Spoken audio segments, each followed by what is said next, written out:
नमस्ते everyone good morning तो सांग मैंने आम लाइफ रे जितबेला बहुत किसी खराब चलता है माने होउछि कि आपन लाइफ रे किछि भी भलो होने आपन को लागुछि आपन को लागुछि कि बहुत सारा दिन मो लाइफ रे नेगेटिविटी अछि जेमति कि मु ठीक टाइम रे सोई पानी ठीक टाइम रे उठी पानी मते खाली चिड़चिड़ा लागुछि फुल डे मोर पूरा विरक्ति भाव रे जाउछि मते मो सहित केही भल से कथा हो नांती टाइम माने पूरा टोटल लागुछि मु बंची जी कोन पाई एग्जैक्टली तो सही टाइम रे एक्चुअली हमको कोन करबा दरकार हमको केमति ग्रेटिट्यूड देई कि हमर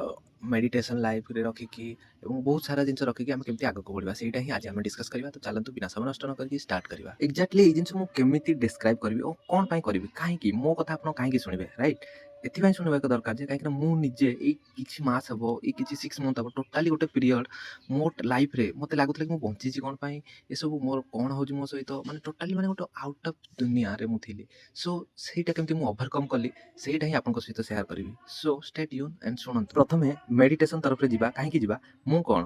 ଗୀତା ବି କହୁଛି ବହୁତ ସାରା ବୁକ୍ସ ବି କହୁଛି ଆଉ ବହୁତ ସାରା ବୁକ୍ସ ପଢ଼ିଲା ପରେ ମୁଁ ଏହା ଜାଣିଲି କି ଆମକୁ ସକାଳୁ ଉଠିବା ଦରକାର ଆର୍ଲି ମର୍ଣ୍ଣିଂ ଉଠିବା ନିହାତି ଦରକାର କାହିଁକି ନା ଉଠିବାରେ ଆମେ ଯେତେବେଳେ ସକାଳୁ ଉଠୁଛନ୍ତି ତ ଆମର ମାଇଣ୍ଡରେ ବହୁତ ସାରା ଟାଇମ୍ ଠିକ୍ ସେ ସିଡ୍ୟୁଲ୍ ହେଉଛି ତାପରେ ଆମେ ଉଠୁ ଉଠୁ ଆମେ ମାନେ ଆମର କାର୍ଯ୍ୟକ୍ରମ ଷ୍ଟାର୍ଟ ହେବାର ଅଛି କି ଯେଉଁଟା ନିତ୍ୟକ୍ରମ ସାରିକି ତାପରେ ଆମକୁ ମେଡିଟେସନ୍ କିମ୍ବା ଷ୍ଟ୍ରେଚେସ୍ କିମ୍ବା ୱାର୍କଆଉଟ୍ କିମ୍ବା ରନିଂ ଯାହା ବି ହଉ ଆମକୁ ନିହାତି 1 ଘଣ୍ଟା କରିବା ଦରକାର ତ ଆପଣମାନେ ଦେଖିପାରୁଥିବେ ଏଇ ଭିଡ଼ିଓରେ ମୁଁ ବହୁତ ସାରା ପ୍ରାଣାୟାମ କରୁଛି ଆକ୍ଚୁଆଲି ତ ଏମିତି ପ୍ରାଣାୟାମ କରନ୍ତୁ ଯେଉଁଟାକି ମୁଁ 5ଟା ପ୍ରାଣାୟାମ ଏଥିରେ ଦେଖେଇଛି ଯେଉଁଥିରେ ଅଛି ଓମ୍ ଅଛି ମେଡିଟେସନ୍ ପାଇଁ ଆପଣ କ'ଣ କରିପାରିବେ ଆଲମମ୍ ବିଲମମ୍ କରିପାରିବେ କପାଳଭାତି ଅଛି ସେସବୁ ନେକୁ ଯେତେ କରିବା ଦ୍ୱାରା ଆମର କ'ଣ ହେଇଥାଏ ନା ଆମର ଯେତେବେଳେ ବଡ଼ିର ଭିତର ଅର୍ଗାନ୍ ସବୁ ଠିକ୍ ହେଇଥାଏ ଆଉ ଏହା କରିବା ଦ୍ୱାରା ଆମର ମେଣ୍ଟାଲ୍ ହେଲ୍ଥ ଠିକ୍ ହେଇଥାଏ ମେଣ୍ଟାଲ୍ ହେଲ୍ଥ କ'ଣ ଆମର ଓଭର ଥିଙ୍କିଂ କମିଥାଏ ଆମର ଆମ ମାଇଣ୍ଡରେ ଯେତିକି ନ୍ୟୁରୋନ୍ସ ଥାଏ ନା ସେଗୁଡ଼ାକ ଆକ୍ଟିଭ୍ ହେଇକି ରହେ ଆମ ମାଇଣ୍ଡକୁ ସଠିକ୍ ଭାବରେ ବ୍ଲଡ୍ ଫ୍ଲୋ ଠିକ୍ ଭାବରେ ପହଞ୍ଚାଏ ମାନେ ପୁରା ଆମ ୟୋଗା କରିବା ଦ୍ୱାରା କିମ୍ବା ଯେତେବେଳେ ଭସ୍ତ୍ରିକା କରୁଛନ୍ତି ତ ଦେଖିଥିବେ ଆପଣ ଏମିତି ନିଶ୍ୱାସ ନେବା ଜୋରସେ ନେବା ଦ୍ୱାରା କ'ଣ ହେଉଛି ଆମର ଯେଉଁ ବ୍ଲଡ୍ ଫ୍ଲୋଟା ସେଇଟା ପୁରା ଠିକ୍ ମାତ୍ରାରେ ପୁରା ମସ୍ତିଷ୍କକୁ ପହଞ୍ଚିଥାଏ ମସ୍ତିଷ୍କରୁ ନେଇକି